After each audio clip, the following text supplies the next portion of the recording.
Hello good morning बच्चों, कैसे हो? होप सभी अच्छे होंगे। अपन ने 3 लेक्चर्स देख लिए थे कैटालिस्ट के। अब अपन आगे बात करते हैं, ठीक है? तो आज अपन देखेंगे working mode of catalyst. Working mode of catalyst. देखिए अपन ने बात की थी, ध्यान से समझना कि कैटालिस्ट जो होते हैं वो 2 टाइप के होते हैं बेसिकली। एक को अपन बोलते थे क्या, पॉजिटिव कैटालिस्ट, और दूसरे को क्या बोलते थे, नेगेटिव कैटालिस्ट। अब पॉजिटिव कैटालिस्ट और अगर नेगेटिव कैटालिस्ट की बात करते हैं तो पॉजिटिव कैटालिस्ट क्या करता था, रेट ऑफ रिएक्शन को इंक्रीज करता था।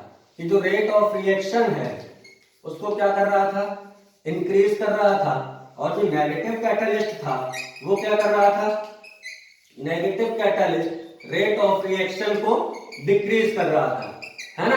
यहां तक अपन ने बात देख ली थी। अब बात ये आती है कि भाई पॉजिटिव कैटालिस्ट ऐसा क्या करता है कि रेट ऑफ रिएक्शन को इंक्रीज कर देता है, या नेगेटिव कैटालिस्ट ऐसा क्या करता है कि रेट ऑफ रिएक्शन को डिक्रीज कर देता है। पॉइंट समझना भाई। अपन ने अभी जब डिफरेंशियल्स देखी थी तो डिफरेंशियल्स में केवल ये देखा कि भाई रेट ऑफ रिएक्शन को या तो इंक्रीज कर रहा है कोई, या रेट ऑफ रिएक्शन को डिक्रीज कर रहा है। तो आपके दिमाग में एक बात जरूर आई होगी, ओ भाई साहब ये कैसे, है ना?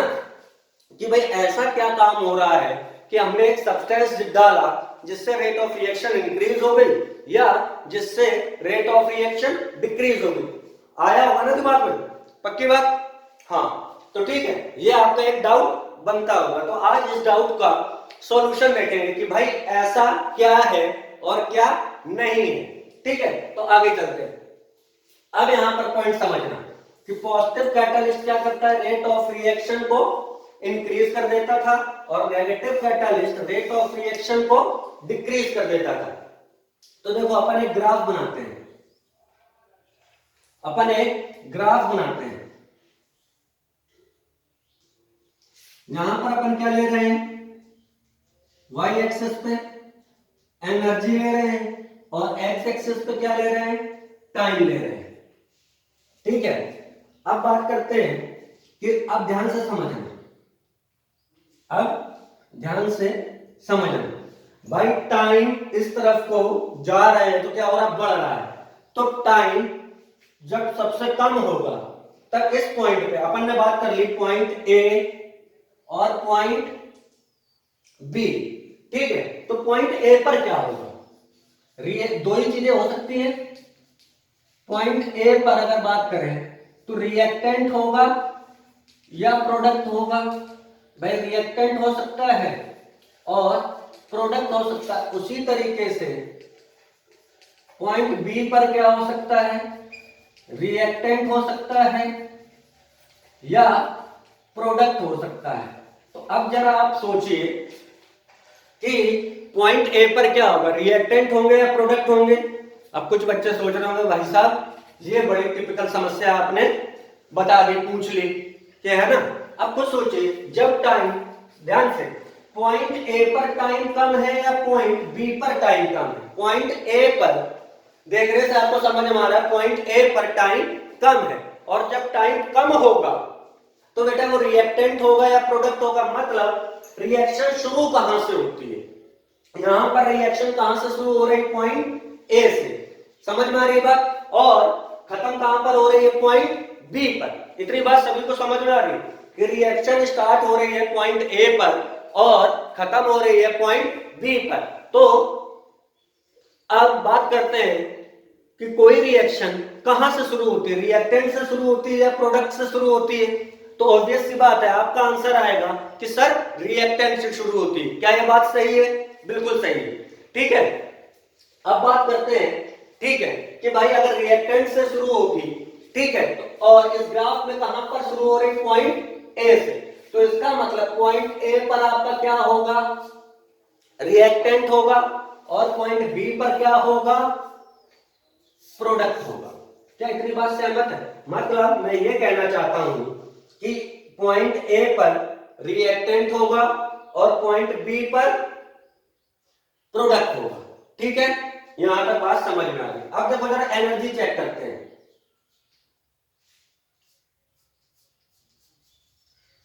ठीक है, अब अगर बात की जाए एनर्जी की, एनर्जी किस पॉइंट पे ज्यादा है, पॉइंट ए पर या पॉइंट बी पर, तो आपको देख रहे समझ में आएगा पॉइंट बी पर ज्यादा है। मतलब एनर्जी जो है वो प्रोडक्ट की क्या है, ज्यादा है। किसकी ज्यादा है, प्रोडक्ट की। क्या इस बात से सहमत है? और प्रोडक्ट की एनर्जी ज्यादा है तो बताइए कि एंडोथर्मिक होगा या एक्सोथर्मिक होगा? सोचिए, एंडोथर्मिक होगा या एक्सोथर्मिक होगा? नहीं पता। आपने तो कभी ये चीज बताई नहीं कि ये एंडोथर्मिक होगा या एक्सोथर्मिक होगा। ठीक है, तो अब बात समझो कि ए से बी पर जाना है।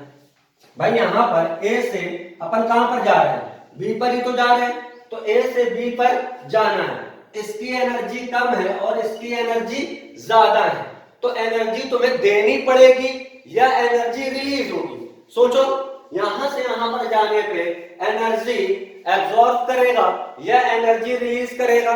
ऑब्वियस सी बात है, इसकी एनर्जी ज्यादा है, इसकी एनर्जी कम है, तो हमें एनर्जी को एब्जॉर्ब करवाना होगा। क्या इस बात से सहमत है?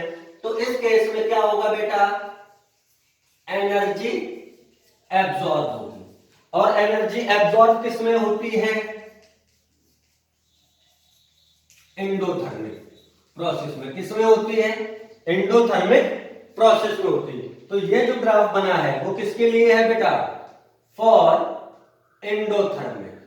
किसके लिए है ये ग्राफ, फॉर एंडोथर्मिक। ये जो ग्राफ अपन ने बनाया है वो ग्राफ किसके लिए बनाया है, एंडोथर्मिक रिएक्शंस के लिए। किसके लिए बनाया है, एंडोथर्मिक रिएक्शंस के लिए बनाया है। ठीक है, अब कुछ बच्चों के दिमाग में यह बात आ रही होगी, अगर एंडोथर्मिक के लिए बनाया है तो इसी तरीके का ग्राफ एक्सोथर्मिक के लिए भी बनता होगा। हाँ बिल्कुल सही बात है, अगर ये एंडोथर्मिक के लिए अपन ने ग्राफ बनाया है तो इसी तरीके का ग्राफ एक्सोथर्मिक के लिए बनेगा, लेकिन वो स्लाइटली डिफरेंट होगा, कुछ अलग होगा, जिसके बारे में बात अपन करेंगे।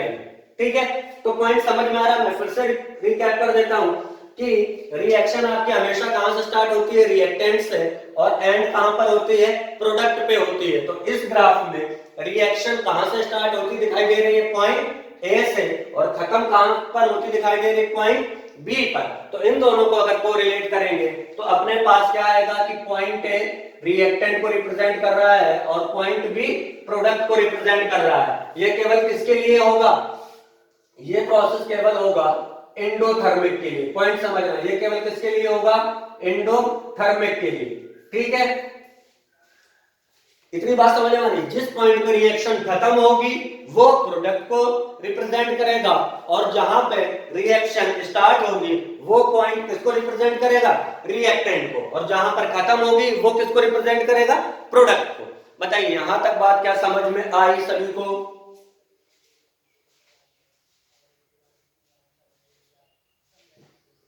ठीक है, अब अपन आगे चलते हैं। यहां तक बात कर ली है, अब आगे आते हैं।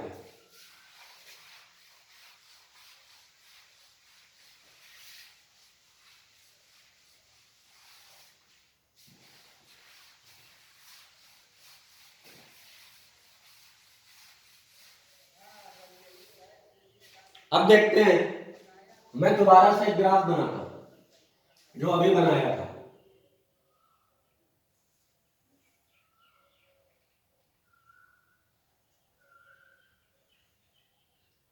ये आपका क्या हो गया, पॉइंट ए क्या हो गया, पॉइंट बी। ठीक है, तो आपको पता है ई a smaller than E B, मतलब ई का मतलब क्या हो गया, एनर्जी, और ए का मतलब क्या हो गया, पॉइंट ए। ठीक है, जो पॉइंट ए की एनर्जी है वो पॉइंट बी की एनर्जी से कम है।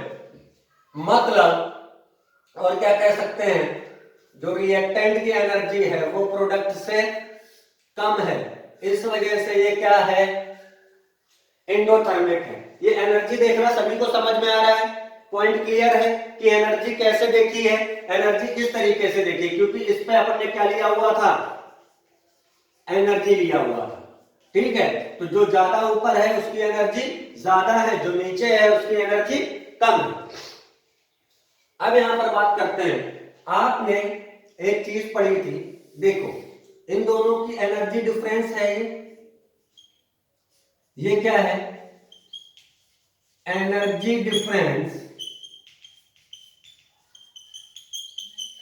Of reactant and product. इसी को अपन क्या कहते हैं, डेल्टा एच, मतलब एंथैल्पी चेंज। ध्यान से आगे भी बात करते हैं। आपने थर्मोडायनेमिक्स में क्या ये डेल्टा एच पढ़ा था? हाँ, कि आपने कोई भी रिएक्शन ली उससे डेल्टा एच कैलकुलेट किया। तो एग्जैक्टली डेल्टा एच होता क्या है बेटा, रिएक्टेंट और प्रोडक्ट की एनर्जी डिफरेंस को क्या कहते हैं, एंथैल्पी चेंज कहते हैं। पॉइंट समझ में आ गया? The energy difference between the energies of reactant and product. अभिकर्मक तथा उत्पाद की ऊर्जाओं के अंतर को डेल्टा एच कहते हैं। तो यहां पर आपको डेल्टा एच समझ में आ गया कि डेल्टा एच एग्जैक्टली क्या है। ठीक है, तो अगर अपन इसकी बात करते हैं कि डेल्टा एच होता क्या है, तो डेल्टा एच को अपन क्या बोलते हैं, एंथैल्पी चेंज बोलते हैं। ठीक है, अब इसकी डिफिनेशन क्या दे सकते हैं, it is the difference between the energy of reactant and product. Reactant and product. अब ध्यान समझना, डेल्टा एच जो निकाला जाता है वो हमेशा कैसे निकाला जाता है, ईपी माइनस ई आर। तो देखिए यहां पर EP greater than E R था, तो जब इसको सॉल्व करेंगे तो डेल्टा एच हमेशा क्या आएगा, पॉजिटिव आएगा। तो डेल्टा एच क्या आएगा, पॉजिटिव। तो डेल्टा एच क्या आएगा, पॉजिटिव। और आपको पता है अगर डेल्टा एच पॉजिटिव आया तो कौन सी रिएक्शन, एंडोथर्मिक रिएक्शन।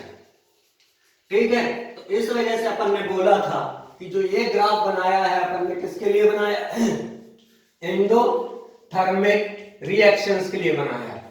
क्या ये बात समझ में आ रही है कि भाई ये ग्राफ जो अपन ने बनाया है वो एंडोथर्मिक रिएक्शंस के लिए कैसे है, कि एंथैल्पी चेंज क्या होता है, रिएक्टेंट और प्रोडक्ट की ऊर्जाओं में अंतर के बराबर होता है, difference between the energy of reactant and product.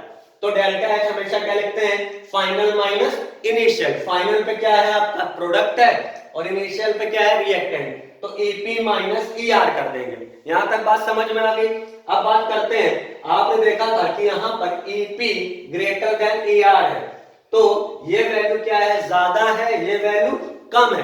तो जब इसको सब्ट्रैक्ट करेंगे तो आंसर हमेशा कैसा आएगा, पॉजिटिव आएगा। तो इसका मतलब डेल्टा एच क्या हो गया, पॉजिटिव हो गया। और डेल्टा एच पॉजिटिव किसके लिए रहता है, एंडोथर्मिक ऊष्मा शोषी अभिक्रियाओं के लिए। ठीक है, तो यहां पर डेल्टा एच आपका पॉजिटिव आ गया। ठीक है, अब देखो यहां तक बात समझ में आ गई। अब ध्यान दीजिएगा कि ये क्या था, ये चीज क्या थी, ये चीज जो मैंने येलो से बनाया है, ये चीज क्या है। तो देखो अगर मान लो ये क्या है, एनर्जी है भाई, रिएक्टेंट की एनर्जी तो है ये, और ये क्या है, प्रोडक्ट की एनर्जी। अगर इसको अपन इस तरीके से लिख लेते हैं, ई आर, मान लिया ये ई आर से रिप्रेजेंट कर रहे हैं, ये किससे कर रहे हैं, ईपी से। तो ये क्या है, एनर्जी ऑफ रिएक्टेंट, और ये क्या है, एनर्जी ऑफ प्रोडक्ट। ठीक है, यहां तक किसी को कोई दिक्कत? तो डेल्टा एच आपका सीधे सीधे क्या आ जाएगा, ईपी माइनस ई आर। बोलिए यहां तक कोई दिक्कत? तो जो ये डिफरेंस आ रहा है, ये जो लाइन आ रही है, ये आपका क्या है, ईपी और ई आर। अब एक बात करते हैं ध्यान से, यहां से लेके यहां तक ये कौन सी एनर्जी है? इस एनर्जी को बोला जाता है थ्रेशोल्ड एनर्जी। क्या बोला जाता है इसको? Threshold energy. क्या बोला जाएगा इसको? Threshold energy. ठीक है, अब ध्यान से समझना, बहुत ध्यान से, कि ये रिएक्टेंट प्रोडक्ट में कन्वर्ट होगा, प्रोडक्ट में कन्वर्ट होगा, तो किस रास्ते को फॉलो करेगा, किस रास्ते से रिएक्टेंट प्रोडक्ट में कन्वर्ट होगा? तो ऑब्वियस सी बात है कि ये इस तरीके से कुछ चलता चला जाएगा और ये प्रोडक्ट में कन्वर्ट हो जाएगा। ठीक है, तो अब बात करते हैं कि थ्रेशोल्ड एनर्जी क्या होती है? कौन सी एनर्जी? Threshold energy. तो थ्रेशोल्ड एनर्जी क्या है, सोच के देखो जरा, कि यहां से लेके यहां तक की जो एनर्जी है वो क्या कहला रही है? Threshold energy.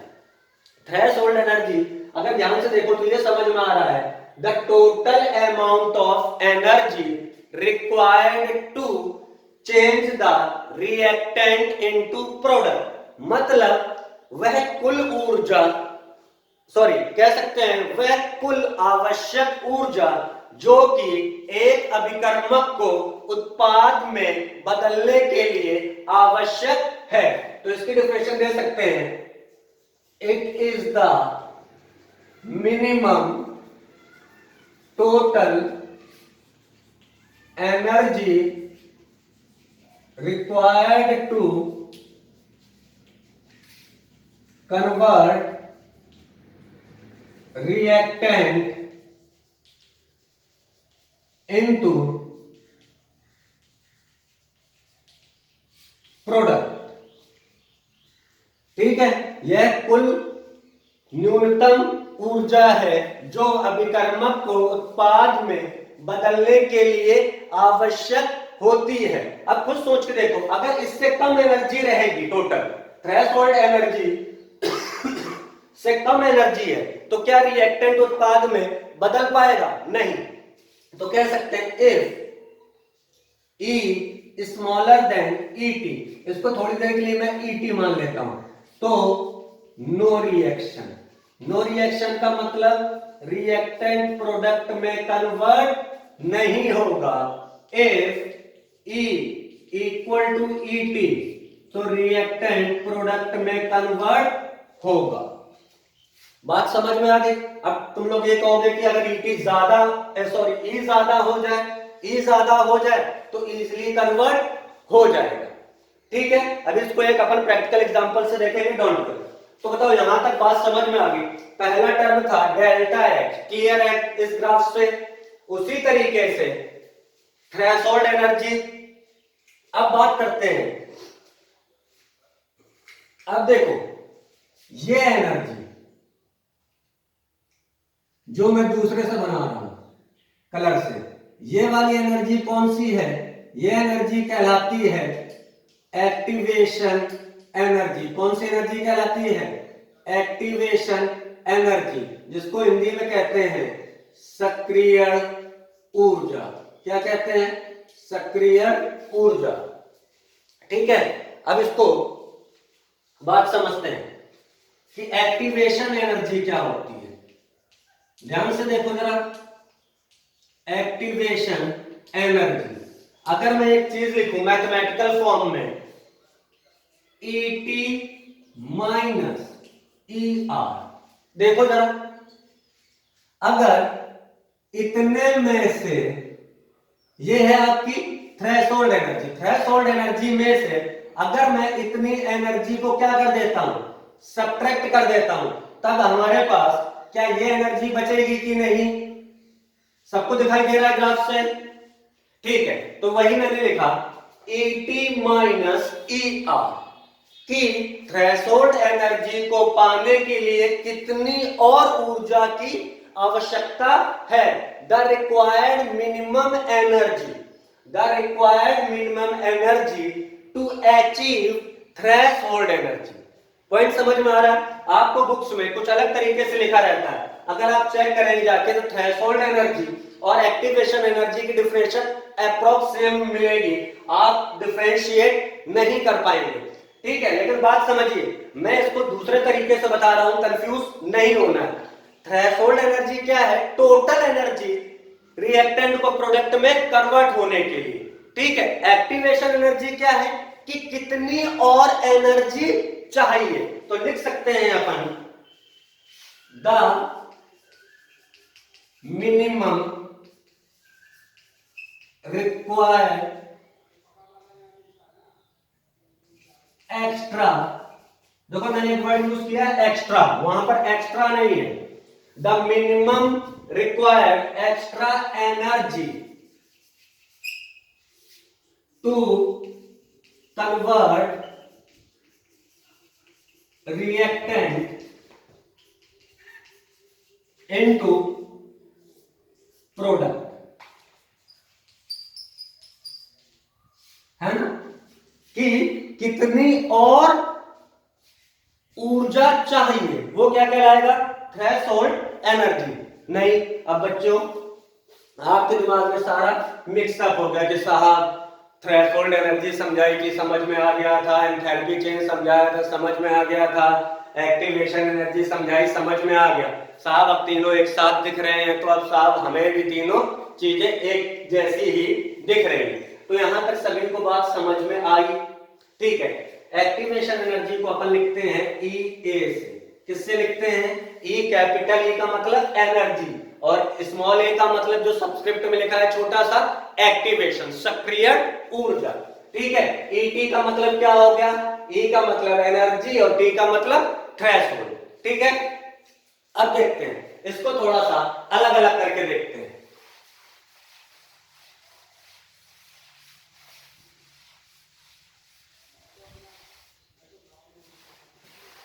देखो मैं 3 ग्राफ बनाऊंगा, अभी मैंने तीनों चीजें एक ही ग्राफ में दिखाई थी, अब आपको थोड़ा सा क्लियर और हो सके इसलिए मैं 3 ग्राफ बना रहा हूं, जो तीनों चीजों को अलग अलग समझाने के लिए। ठीक है, कुछ इस तरीके से आपका ग्राफ था ना, और ये ग्राफ किसके लिए है? सारे ग्राफ एंडोथर्मिक के लिए। एक ही ग्राफ बनाया है मैंने, बस उसको 3 बार बना दिया है। ठीक है,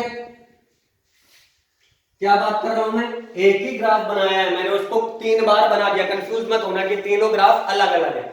और अभी देखो मैंने तीनों चीजें, energy of reactant, product, threshold energy और एक्टिवेशन एनर्जी, एक ही ग्राफ में बताई थी। अब इन 3 एनर्जीज को मैं 3 ग्राफ पे दिखाऊंगा। ठीक है, तो देखो ये आपका क्या है? ई आर, ये आपका क्या है? ईपी। ठीक है, ये क्या हो गई? इतनी एनर्जी ऑफ रिएक्टेंट, ये क्या हो गई? इतनी एनर्जी ऑफ प्रोडक्ट। ठीक है, अब ये देखो टोटल एनर्जी है, ये टोटल एनर्जी है, ये क्या है आपकी? ये आपकी है थ्रेशोल्ड एनर्जी। ये क्या है आपकी? Threshold energy. और ये वाली जो एनर्जी है, ये वाली एनर्जी, ये वाली एनर्जी कौन सी है आपकी? Activation energy. ये आपकी कौन सी एनर्जी है? Activation energy. अब इन तीनों को मैं मर्ज कर दूं तो देखो आपको प्रीवियस वाला ग्राफ दिखाई देने लगेगा, है ना? तो बात समझना, कहो साहब अभी भी नहीं समझ में है, अब इसको एक प्रैक्टिकल एग्जांपल से समझो। ठीक है, तो अब इसी पे बात करते हैं, किसके लिए? एक प्रैक्टिकल एग्जांपल की। ठीक है, डोंट वरी, सारी चीजें समझ में आएंगी, है ना? घबराने की जरूरत नहीं है। भाई आप सभी लोग स्टूडेंट हैं, अपन थोड़ा हिंदी में भी बात कर लें तो सभी विद्यार्थी हैं, तो आप सभी को क्या पेन की आवश्यकता होती है? यू नीड अ पेन, जिसको हिंदी में कहें तो क्या कह सकते हैं? कलम।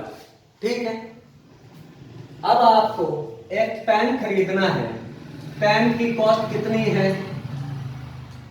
10 रुपीज। पेन की कॉस्ट कितनी है? 10 रुपीज। ठीक है ना। आपको एक पेन खरीदना है जिसकी टोटल कॉस्ट कितनी है? 10 रुपीज। मतलब अगर आपको ये पेन खरीदना है तो पेन कितने में मिल जाएगा आपको? 10 रुपए में मिल जाएगा। ठीक। अब आपके पास कितने रुपीस हैं? आपके पास रुपीस हैं 2 रुपीस। आपके पास कितने रुपीस हैं? 2 रुपीस हैं। ठीक है। पेन कॉस्ट कितना है? 10 रुपीस। हाँ या ना? तो आपको कितने रुपए और चाहिए? Rupees extra required. ध्यान समझिए। तो आपको कितने और रुपीस चाहिए? तो 10 माइनस 2 बराबर 8 rupees. 10 minus 2 equal to 8 rupees. क्या इस बात से सहमत हो? ये पॉइंट सभी को समझ में आ रहा है ना सभी को? तो देखो, अगर आपको एक पेन खरीदना है, क्या करना है?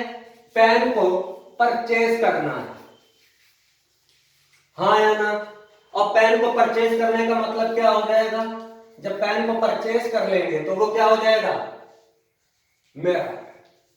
यही चीज तो होगी भाई, उस पेन के ऑनर कौन हो जाओगे? मालिक कौन हो जाएगा? आप खुद हो जाओगे। अभी तक तो वो दुकान वाले का पेन है। तो देखो जरा, जो पेन है, पेन किसको चाहिए?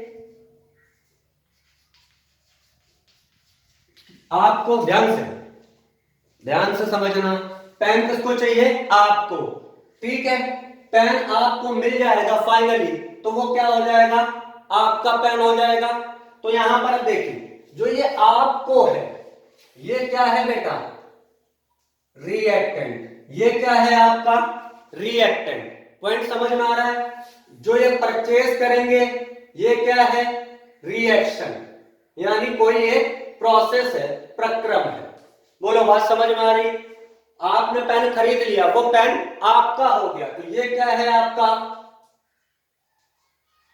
प्रोडक्ट। बताइए, यहां तक बात समझ में आई कि आपका रिएक्टेंट हो गया। स्टार्टिंग में आप थे, पर खरीदने जाओगे रिएक्शन की, रिएक्शन करने के बाद एक प्रोडक्ट बनता है। वो प्रोडक्ट क्या बन गया? आपने पेन खरीद लिया और वो पेन आपका हो गया। यहां तक बात समझ में आ गई? ठीक है। तो बात करते हैं कि रिएक्टेंट के पास जितनी एनर्जी होती है, रिएक्टेंट के पास जितनी एनर्जी होती है उसको क्या कहते थे? ईआर कहते थे। तो उसी तरीके से यहां पर रिलेट करो, आपके पास जितने रुपए हैं, आपके पास जितने रुपए हैं वो क्या कहलाएगा? रुपए को एनर्जी से रिलेट कर लो। यहां पर रुपए और वहां पर एनर्जी। तो आपके पास, यानी आप क्या थे? रिएक्टेंट। आप रिएक्टेंट थे, तो रिएक्टेंट के पास कितनी एनर्जी है? 2 रुपीस। तो ये क्या हो गया? E R. बोलो, बात समझ में आई? पेन की कॉस्ट। तो अब ये बताओ, मिनिमम रुपीस आपको कितने चाहिए हैं पेन खरीदने के लिए, आपको पेन अपना बनाने के लिए? पहला ये बात देखिए, समझ में आ रही? मिनिमम कितने रुपीस चाहिए? कुछ बच्चे कहेंगे 8 रुपीस चाहिए। नहीं। क्या अगर 8 रुपए लेके दुकान वाले के पास जाओगे तो वो पेन दे देगा? नहीं देगा। आपको मिनिमम 10 रुपए चाहिए। तो देखिए जरा, मिनिमम 10 रुपए। तो ये आपका क्या हो गया? ईटी। बताओ, बात समझ में आ रही है? थ्रेशोल्ड एनर्जी क्लियर है? और कितने रुपए एक्स्ट्रा चाहिए? कितने रुपए एक्स्ट्रा चाहिए? ये 2 रुपए आपके पास थे, तो ये बचे रुपीस कितने? एक्स्ट्रा। तो यही आपके क्या है? Activation energy. और शॉर्टकट में कहें तो ये है आपके रुपीस ऑफ आपके, ये क्या कहें? Total rupees required. ठीक है। और एक्स्ट्रा रुपीस कितने चाहिए? वो हो गए ई। बताओ, पॉइंट समझ में आया? बहुत सिंपल सी चीज है। फिर से रिपीट कर रहा हूं, आपको एक पेन लेना है, तो पेन कितने का मिल रहा है? 10 रुपए का मिल रहा है। तो आपको मिनिमम कितने रुपीस चाहिए होंगे पेन को परचेज करने के लिए? 10 रुपए चाहिए होंगे। तो वो क्या हो गया? Threshold energy, threshold rupees. ठीक है। आपके पास पॉकेट में कितने हैं? ₹2 है, तो वो क्या हो गया ER, एनर्जी ऑफ रिएक्टेंट। ठीक है, कितने रुपए और एक्स्ट्रा चाहिए? पापा मम्मी दोस्त भाई बहन, इनसे कितने रुपए और लोगे? ₹8 लोगे, तो वो क्या हो गए? Activation energy. तो वो क्या हो गए? Activation energy. तो यहां तक बात सभी को समझ में आ गई? ठीक है, होपफुली आई होगी।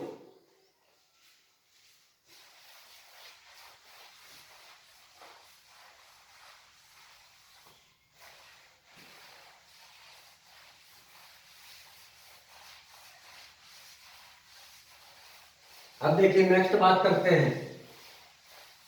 अगर आपको एंडोथर्मिक समझ में आ गया तो एक्सोथर्मिक को थोड़ा सा जल्दी में देखते हैं। अब किसके लिए अपन बात करने जा रहे हैं? फॉर एक्सोथर्मिक रिएक्शंस के लिए। किसके लिए? फिर से यहां पर आपकी क्या है? एनर्जी है, यहां पर क्या है? टाइम है। अब मैंने ग्राफ कुछ इस तरीके से बना दिया, तो ये पॉइंट क्या हो जाएगा बेटा? ER, और ये पॉइंट क्या हो जाएगा? बोलो, EP हो जाएगा। ठीक है, तो यहां पर देखने से क्या ज्यादा लग रहा है? ER ग्रेटर देन EP ज्यादा लग रहा है, तो ये चीज क्या होगी? डेल्टा H होगी। तो डेल्टा H बराबर क्या लिख सकते हैं? EP माइनस ER, जबकि EP छोटा है तो डेल्टा H बेटा कैसा आ जाएगा? नेगेटिव। और अगर डेल्टा H नेगेटिव आता है तो ये कौन सी रिएक्शंस होती हैं? एक्सोथर्मिक। थर्मोडायनेमिक्स में बहुत अच्छे से पढ़ा होगा आपने। ठीक है, यहां तक बात समझ में आ गई? ये वाली एनर्जी कौन सी होगी? ये एनर्जी होगी ET, थ्रेशोल्ड एनर्जी। और एक्टिवेशन एनर्जी कौन सी होगी? एक्टिवेशन एनर्जी ये होगी EA। बोलो, पॉइंट क्लियर है? यहां पर भी क्या होगा? EA बराबर क्या लिख सकते हैं? ET minus ER। बोलिए, पॉइंट क्लियर?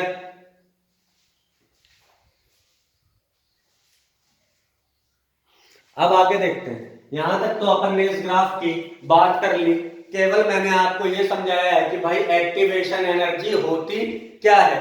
एक्टिवेशन एनर्जी को आप कैसे डिफाइन कर सकते हैं? क्यों?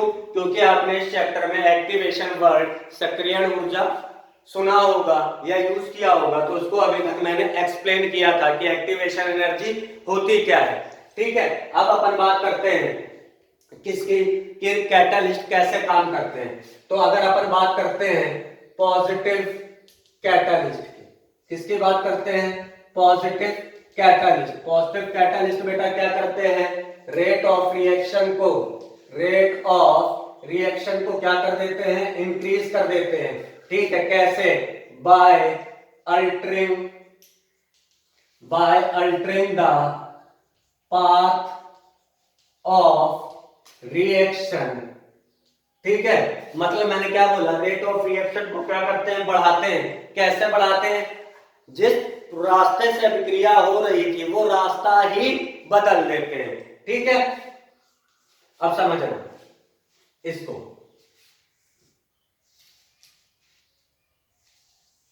ये मैंने ग्राफ बनाया,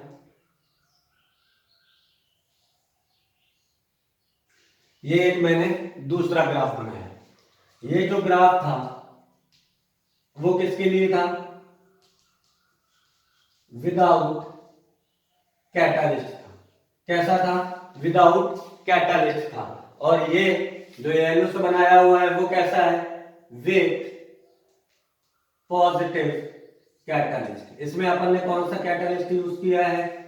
पॉजिटिव कैटालिस्ट यूज किया है। ठीक है, तो अब अगर बात करते हैं तो यहां पर ये एक EA आएगा कि नहीं? बिल्कुल।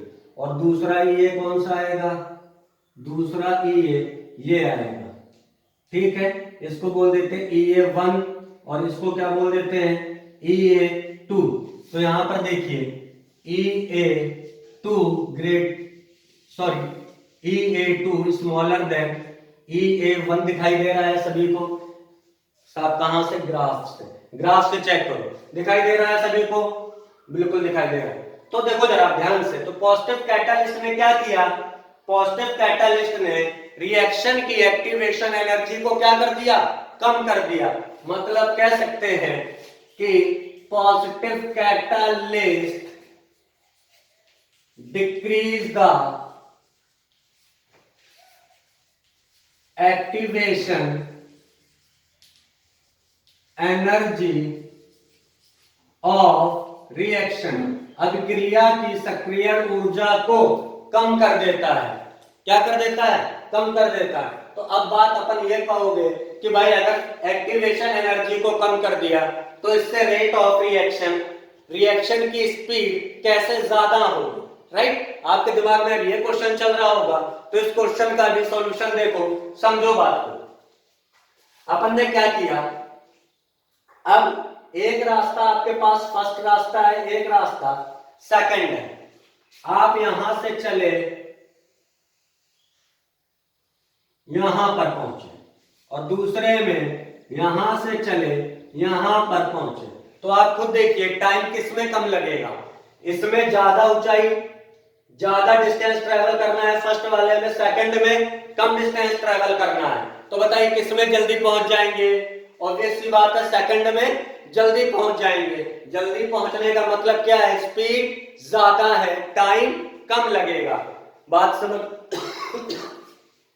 तो ध्यान रखना है कि पॉजिटिव कैटालिस्ट क्या करता है, एक्टिवेशन एनर्जी को डिक्रीज कर देता है। तो सोचिए नेगेटिव कैटालिस्ट क्या करता होगा, नेगेटिव कैटालिस्ट एक्टिवेशन एनर्जी को बढ़ा देता होगा। आगे देखते हैं activation energy.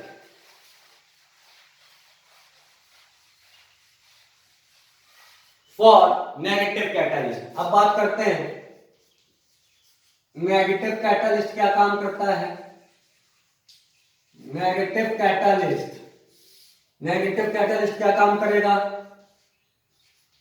Decrease the rate of reaction by altering the path of reaction. Negative catalyst भी अभिक्रिया का पथ बदल देता है, ठीक है। देखते हैं एक ग्राफ से,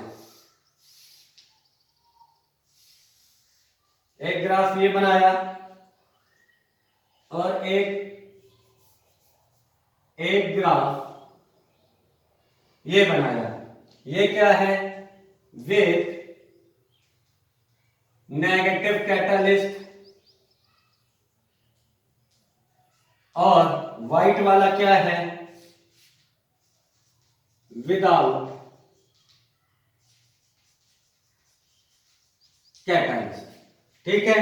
तो यहां पर देखिए इसकी एक्टिवेशन एनर्जी EA1 ले लेते हैं, EA2 ले लेते हैं, और इसकी एक्टिवेशन एनर्जी EA1 ले लेते हैं। तो कौन सी एक्टिवेशन एनर्जी ज्यादा है, तो कह सकते हैं EA2 ग्रेटर देन EA1, बोलिए कह सकते हैं। तो आप खुद सोच के देखिए, एक इस रास्ते से जाना है, फर्स्ट वाले रास्ते से जाना है, और एक सेकंड वाले रास्ते से जाना है, किसमें टाइम ज्यादा लगेगा, बोलिए। ग्राफ से ही समझ में आ रहा है, सेकंड वाले में ज्यादा टाइम लगेगा और सेकंड वाले में ज्यादा टाइम लगेगा, तो वो क्या था, नेगेटिव कैटालिस्ट था। और जो व्हाइट लाइन है फर्स्ट पाथ है उसमें विदाउट कैटालिस्ट है। तो नेगेटिव कैटालिस्ट डालने से क्या हो गया, activation energy decrease, activation energy increase कर गई। तो क्या लिख सकते हैं, नेगेटिव कैटालिस्ट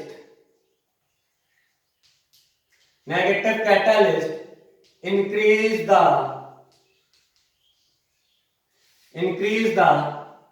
activation energy। अब देखो एक्टिवेशन एनर्जी समझना, अब इन दोनों को आपस में रिलेट कर लो, है ना, इन दोनों में तुम्हें कंफ्यूजन रहेगा। सीधी सी बात है, ग्राफ को देखिए दोनों तरफ। अगर एक्टिवेशन एनर्जी बढ़ी है बेटा, अगर एक्टिवेशन एनर्जी बढ़ी है तो क्या रास्ता बदल गया है, हाँ, एक्टिवेशन एनर्जी बढ़ने की वजह से रास्ता बदल गया है। अब रिएक्शन उस रास्ते से होगी जिसमें एक्टिवेशन एनर्जी ज्यादा है। किस केस में, नेगेटिव कैटालिस्ट में। पॉजिटिव कैटलिस्ट में क्या होगा, अब रिएक्शन उस रास्ते से होगी जिसमें एक्टिवेशन एनर्जी कम हो गया है। तो इसी वजह से ये दोनों बातें बोली जाती है कि कैटलिस्ट रिएक्शन का रास्ता बदल देता है और किस रास्ते से लेके जाता है, उस रास्ते से लेके जाता है जिसमें एक्टिवेशन एनर्जी कम हो जाती है। तो कम किसमें होती है, अगर पॉजिटिव कैटलिस्ट डालते हैं, और अगर नेगेटिव कैटलिस्ट डालेंगे तब क्या होगा कि रिएक्शन का रास्ता बदल जाएगा और किस रास्ते से लेके जाएगा, उस रास्ते से लेके जाएगा जिस रास्ते पर एक्टिवेशन एनर्जी कम है। यहां तक बात क्लियर? Thank you.